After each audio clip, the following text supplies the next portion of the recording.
Assalomu alaykum hurmatli kuzatuvchilar. Bizni klinikamizga Ibragimov Oroljon aka murojaat bilan keldilar. Ya'ni o'sha Qizillo'ngachda onkologiya, yani o'simta aniqlangan.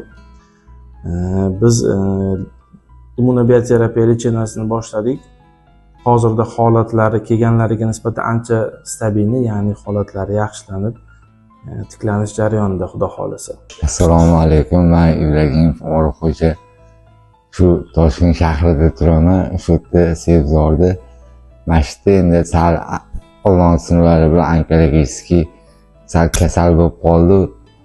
O'shalarni lecheniya olishga mana shu klinikaga keldim. Mana Xudoga shukr.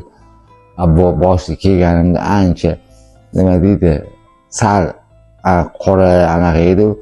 Sal hozir ancha yaxshimiz. Xudoga shukr, lecheniyalarni olyapmiz. Mana kundan kun lecheniyalar yaxshi. Mana anaqa olib go'llarni hammasini Xudo xolasa sasi yana ancha Xudo xolasa oyoqqa turdi. Sal bo'lsa ham nima deydi, og'riqlar qoldi.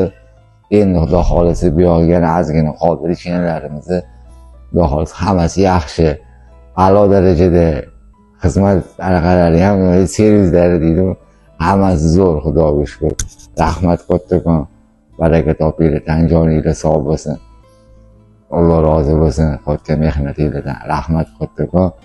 Hammasi iloyim Alloh hamma dardmanlarga Alloh o'zi shifo berib, shifo Alloh akbar. Rahmat kattakon.